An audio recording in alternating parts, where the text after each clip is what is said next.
Welcome to Presente, a space and community that vibes on being in the moment, something we are relearning how to do in a fast moving world. We are excited to be part of a growing movement that talks about topics that we feel haven't been talked about in our Latin culture and womanhood. Be present with us. Take a pause and break down societal norms. Redefine the meaning of existing. Welcome to Presente, the podcast. Happy first day of spring. May softness enter in all phases of your life. May you feel it internally and externally. May it be peaceful and graceful. Today, we're going to talk about the soft girl era, as it ties in with our first episode, opening up with goddess energy. This era is about tapping into your feminine energy and magic. By the way, we all have a mix of feminine and masculine energies, so it's fine if you feel both. This era is about embracing soft and kind energy, one that is supportive and loving. This era has no space for things that don't bring peace. This era focuses on intentional living. A soft girl wants to embody herself in the beauty of the universe, feel and experience everything that is divine. It's like drinking a sun potion and feeling light beams become part of her physical and spiritual self. A soft girl's movements are still. There's something about her being unbothered by others who want to judge her way of being or existing in the world. If you wish to bring softness into your life, stay tuned.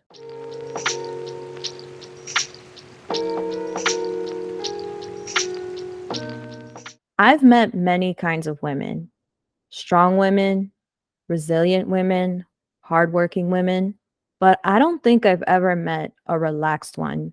But one day, I hope that we as women aspire to be more relaxed, more in our softness. This was a post that I actually found that someone shared with me through Instagram. If you know the author of this quote, please feel free to share with us in our socials. Growing up Latinas, softness was something we never really did not get to experience much.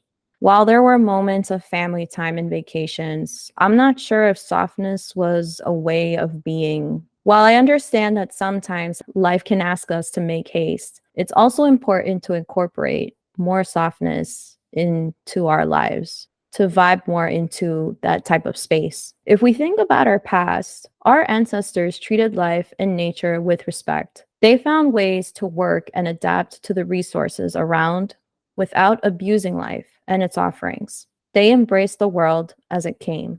Hello, everybody. Jennifer here. What an intro, Gisela. And everything you said, that is a fact. I started to think about all the women, family, and friends that I know personally, and I don't think anyone relaxes anymore, or little to none. We are all busy and doing things, not always so much for ourselves, but our people. It's incredible how much we can endure and branch out. That's growth. Do we even know how to be soft? Let's start there. And does soft mean you're weak? Well, you can be the judge of that. But for once, instead of always having to be busy, strong, or tough, let's try being and living softly. I know this may be a challenge for some, and this is why we bring this episode to you. We tend to think we must always be occupied, and I for sure am guilty of this. But even cultivating small moments of soft girl time can be so beneficial to us, all in all, for our mind, body, and spirit. Ways to embrace your soft life. Be intentional about your approach to life. When you think about the ways you want to live, what words come to mind? Do you dream of allowing yourself to just get up when you choose to do so? Or create and inspire when the moment hits you? A soft life is the version of you who moves in a way that doesn't feel the force of life. Rather, everything is you choosing on when to act freely. Embrace the act of being still. Just like productivity allows us to aim to get things done, being still is just as productive, if not more. Being still reminds you that some things require no movement. By having a moment of pausing, we can think of ways to add more quality to our life. Be present. Presente, people. To be Present is to live in the moment, unplug and allow yourself this moment. I once read an article that said when Americans go on vacation, we feel anxious about not completing our work. That we feel guilty because our mentality is to always be on. Dear Presente listeners, let's relearn how to exist in a world of soft intentions. Nature is your best friend. Every season brings life when it's meant to. You don't see flowers bloom in the winter. Let nature teach us that things take time to grow when it's meant to.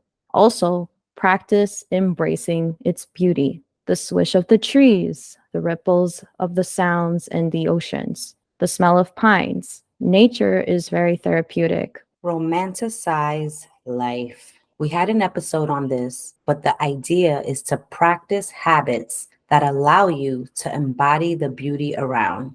It's not about perfection, it's about progress. Also, learn to romanticize what each season brings. Be cute for you.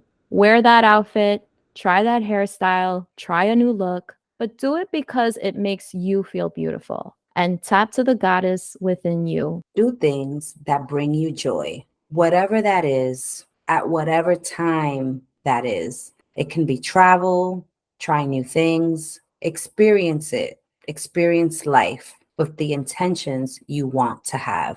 Be unbothered. That is the very definition of soft girl era. I get that our parents wanted us to be aware, alert, and to be prepared for anything. Mom and dad, parents of all communities, you did a good job in that, and we commend you for that. So thank you. While that is good for forward motion, it is just as important to invite the feelings of being soft and still. So let's add that to the teachings of the past that you already guided us for today. Prior to our recording, when discussing this topic, Gisela mentioned this powerful quote she came across on Instagram about yet having to meet a relaxed woman. And my goodness, in such little words, you defined so many of us, so many women that can relate to that. Because honestly, I don't even remember what it means to relax. Oh And, my gosh. I just don't. I mean, I was thinking about it. I was thinking about all the women that I know personally in my life. And my goodness, like we do so much, we do a lot. And the thing is, it's not even always for ourselves. It's like for everyone else, for our kids, our spouses and partners, our parents, Our obviously our jobs, jobs. Yeah, our jobs. And it's everything. crazy. It's everything. We're spread so thin. However, I feel like it's like in our DNA, like we just rise to the occasion, like no time to think about it or hesitate. It just happens. And, I wasn't born in New York. I wasn't born in New York, but I'm a New Yorker. And I feel like the city never sleeps kind of is upon all of us, male or female. We're just always busy. We're always on that grind mode, like that hustle mode, like things got to get done.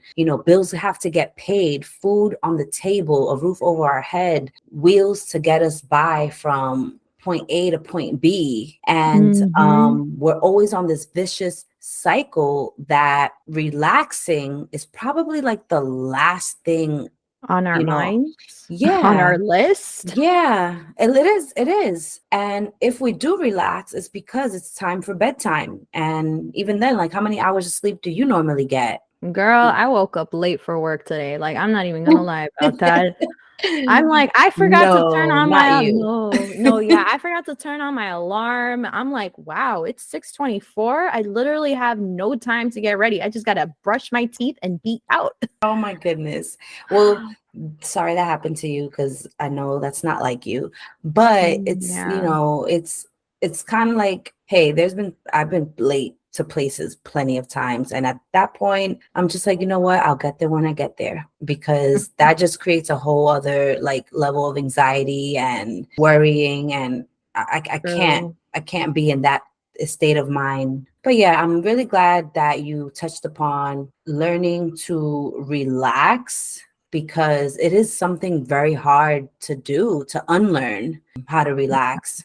I can't Mhm. really, myself, I can't really do that these days unless I'm taking like literally time off, vacation, laptop shut till next month or something like that. But I would like to implement that a little bit more in my life. I know that for me, my soft girl time is when the lights are out. And again, everyone is sleeping, the house is quiet, and I can just have those few moments to myself and, just be. So I Yeah. think that we can all try to strive to live in our softness, know that it's okay to do it, that we actually need it in order to recharge or just, be a little bit more at ease with things. Because again, we're out here, New Yorkers, everyone in the tri-state, it's like a non-stop just go, go, go, go, go, that no one ever really tells you just stop and chill and relax. We're here to tell you all of our Presente listeners, here's a reminder, just try and live in your soft era. Yes, absolutely. It's okay to do it. It's okay to add those minutes or hours, whatever it is, days that you need to relax. And it's something we need to just be more mindful of as we go through our day, like to just recharge your brain and fill it up with I don't know, a nice cup of tea or simple things that help elevate, the quality of life. Because, while again, we push forward to do things, we have to remember that, just like we said in a previous episode, if we don't let our devices run out of charge, why are we letting ourselves run out? So let's put a reminder that we also deserve to be in our softness.